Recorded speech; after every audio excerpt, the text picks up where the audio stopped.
West Bengal আ পুলিশের interview শুরু হয়েছে। ওয়েস্ট বেঙ্গল পুলিশ কনস্টেবলের।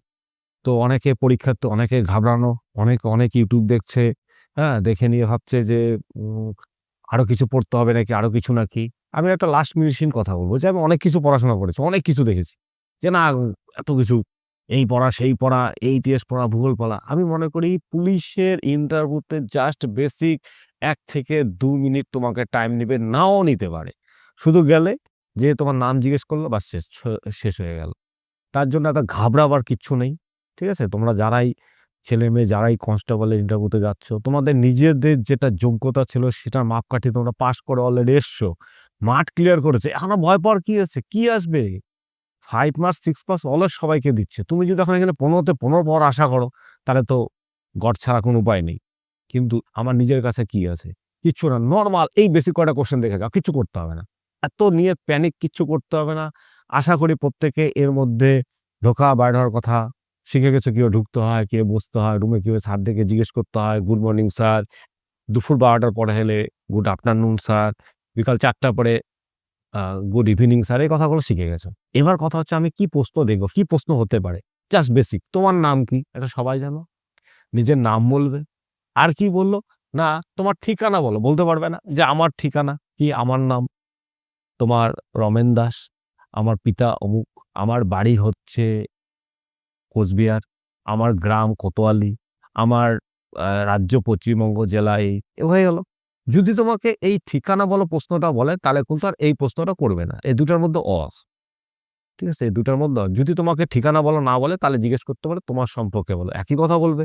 আমার নাম রমেন দাস, বাবার নাম মনোজিৎ দাস, আমার বাড়ি কোতোয়ালি থানায়, জেলা কোচবিহার, আমার গ্রাম ধরো বড়াই শাঁখারীমারি। আমি ২০১২ সালে মাধ্যমিক পাস করেছি। ২০১৪ সালে উচ্চ মাধ্যমিক।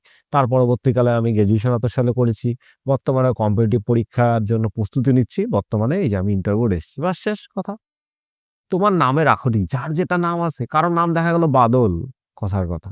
তাহলে বাদল নামের অর্থ ধরবে, বাদল মানে বৃষ্টি। কারো নাম পল্লবী, নাম ধরবে পল্লবী কি নাম? পল্লবী মানে কচি পাতা, তাই পল্লবী। কারো নাম হচ্ছে তুষারকণা, তার মানে কি? এক বিন্দু তুষারের কণা, তাই তুষারকণা নাম। এইভাবে নাম ধরতে পারে। তোমার নাম কে রেখেছে? যে রেখেছে তার নাম বলবে। বাবা রেখেছে, ঠাকুরদা রেখেছে, আমার দিদা রেখেছে, হ্যাঁ, আমার দিদি রেখেছে, নাম বললে শেষ। তোমার নামের সাথে কোনো সেলিব্রিটির মিল আছে কিনা? থাকতেই পারে। কারো নাম শাহরুখ খান বা শাহরুখ আব্দুল মিয়া রেখেছে। তাহলে শাহরুখ খান, হ্যাঁ, শাহরুখ খান একজন বিখ্যাত বলিউড, তার সাথে নাম রেখেছে। কারো নাম হচ্ছে মনোজ কুমার দাস। তাহলে হ্যাঁ, মনোজ নামে একজন ছিল বা বর্তমানে ভোজপুরি একজন ইন্ডাস্ট্রি আছে। মনোজ নাম সেলিব্রিটি বা মনোজ তিওয়ারি আগে ফরমার ক্রিকেটার ছিলেন আমাদের পশ্চিমবঙ্গের, সেরকম। তোমার বাড়ির এলাকা কোন থানাতে পড়ে? তোমার বাড়ির এলাকা। তুমি তোমার থানার নাম বলবে যে তোমার বাড়ির থানা কোন এলাকায় পড়ে বাস। ঠিক আছে? আ যার যেটা থানা, কেউ কোতোয়ালি থাকলে কোতোয়ালিতে। তারপরে আছে তোমার থানার ওসি। ওই থানার ওসি যে আছে তার নামটা কালেক্ট করে এতক্ষণে কালেক্ট হয়ে গেছে তোমাদের। সেই নামটাই খালি শুনলে। তার পরবর্তীকালে তোমার হবি কি? হবি প্রশ্ন করলে হবি। কেউ বলবে যে আমার ফুটবল খেলা হবি। তাহলে ফুটবলের ২ টো নাম ধরতে পারে, প্লেয়ারের নাম। বা কারো ক্রিকেট খেলা ভালো, বলতে পারে তাহলে ক্রিকেট খেলা থেকে প্রশ্ন। কেউ বলতে পারে যে আমার খালি গল্পের বই পড়তে ভালো লাগে। তাহলে নাম ধরলে ২ টো গল্পের বই। এই বেসিক কিছু নেই এর মধ্যে। বর্তমানে তুমি কি করছো? ওই একই কথা বলবে যে বর্তমানে আমি কম্পিটিটিভ এক্সাম এর জন্য আ পড়াশোনা করছি। ব্যাস হয়ে গেল।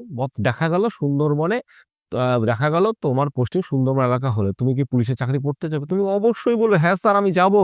যেহেতু আমি জানি যে পুলিশের চাকরি একটা ট্রান্সফারেবল জব, হ্যাঁ? এখানে একটু লেখা ভুল হয়েছে ট্রান্সফারেবল জব। কি job? Transferable job. Transferable job. Transfer হয় পুলিশের চাকরি। তাই আমি জেনে শুনে স্যার এসছি এই চাকরিতে। হ্যাঁ, ঠিক আছে এটা বললে। নেক্সট দেখো কি আর কোন কোয়েশ্চেনটা দেখবে। তুমি আর কোয়েশ্চেনটা দেখবে যে এখান থেকে তোমাকে কেন পুলিশের চাকরি দিব? এটা কিন্তু প্রায়শই এই কোয়েশ্চেনটা করে। কেন দিব তোমাকে পুলিশের চাকরি? তুমি এক কথা বলো কেন পুলিশের চাকরি দিব? যেহেতু আমি পুলিশের প্রত্যেকটি স্টেপ কমপ্লিট করে এসেছি। বর্তমানে প্রায় শেষ পর্যায়ে আছি। সেহেতু আমি নিজেকে এর জন্য একটা উপযুক্ত মনে করি। ব্যাস হয়ে গেল। আর কোন বেসিক কোয়েশ্চেনই নেই। পুলিশের চাকরির যোগদান পরে তুমি কি অন্য কোন চাকরি পেলে চলে যাবে? না স্যার আমি যাব না। কেন যাব না? যেহেতু ছোটবেলা থেকেই আমার ইচ্ছা পুলিশে চাকরি করবার। পরবর্তীকালে পুলিশের ডিপার্টমেন্টাল পরীক্ষা দিয়ে এসআই হবার চেষ্টা করব। কিন্তু অন্য চাকরিতে যাওয়ার চেষ্টা করব না। বাস আমার সবারই উত্তর একই। কোন এদিক ওদিক কেউ উত্তর দেয় না। ছেলে হও, মেয়ে হও একই কথা বলবে। ১৪ নম্বরে তোমার পদ দরকার না বেতন। তুমি বলবে স্যার যেহেতু আমার পদ বাড়লে অটোমেটিক্যালি আমার বেতন বৃদ্ধি পাবে, তাই স্যার আমার পদ হলেই হবে। এটা স্বাভাবিক। তুমি কনস্টেবলের চাকরি করতেছো বলে এখন মাইনে ৩০,০০০। যখন তুমি এসআই পোস্টে যাবে চাকরি পেতে, তখন তোমার বেতন ৪৫,০০০ টাকা হয়ে যাবে। তাহলে অটোমেটিক্যালি পদ হলে তোমার বেতন বাড়বে। এই কনসেপ্টটাই নেওয়া। আর তেমন কিচ্ছু প্রশ্ন নেই। আর হঠাৎ একটা ধরতে পারে যে তোমার গ্র্যাজুয়েশন কোন বছর হয়েছিল? গ্র্যাজুয়েশনে কি সাবজেক্ট ছিল? জাস্ট ওখান থেকে ১ টা ২ টা কথা হতো। কি বলল? গ্র্যাজুয়েশন। যার যেটা গ্র্যাজুয়েশন ছিল, গ্র্যাজুয়েশন থেকে হয়তো ১ টা কি ২ টো কোয়েশ্চেন ধরতে পারে।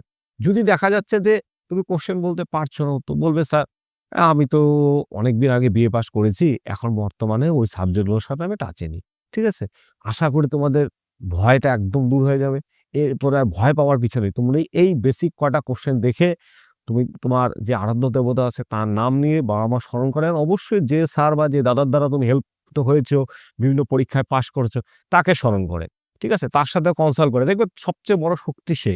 দেখবা বিরাট কোহলি বা আমাদের যে বড় শুভমন গিল বা এরা যখন যে প্লেয়াররা নিজেদের খুব খারাপ অবস্থান যায়, তখন ওরা ঠিক ছোটবেলার কোচের কাছে পৌঁছায়। ওই কোচ ওকে যখন মনে সান্ত্বনা দেয় বা কোচ ওকে বেসিকটা ঠিক করে দিয়ে ওকে কিন্তু পাঠাচ্ছে পরবর্তীকালে ম্যাচ খেলতে। ঠিক। তাই তোমার যখন এখন মনে এত ভয়, এত দ্বিধা আছে, তুমি এই ১-২ দিন আর কারো সাথে টাচিং না। তুমি তোমার যে টিচারের দ্বারা তুমি হেল্প হয়েছো, সেই টিচার আ তোমাকে রেডি করে বা সেই পাড়ার দাদা তোমাকে রেডি করে পাঠিয়েছে, হ্যাঁ? সেই তার সাথে তুমি কনসাল্টে থাকো। দেখবে অনেক মনে শান্তি পাবে, সাহস যোগাবে, তুমি অটোমেটিক হয়ে যাবে। আর আশা করি জাস্ট এই কটাকে তোমরা দেখবে। এর বেশি কিচ্ছু হবে না। যেটাই কোয়েশ্চেন ধরবে একই কথা বলবে, "স্যার, এই মুহূর্তে মনে পড়ছে না, এই মুহূর্তে সঠিক অ্যান্সার মনে পড়ছে না।" বাস, already complete. All the best. প্রত্যেকে ভালো করে এক্সাম দাও।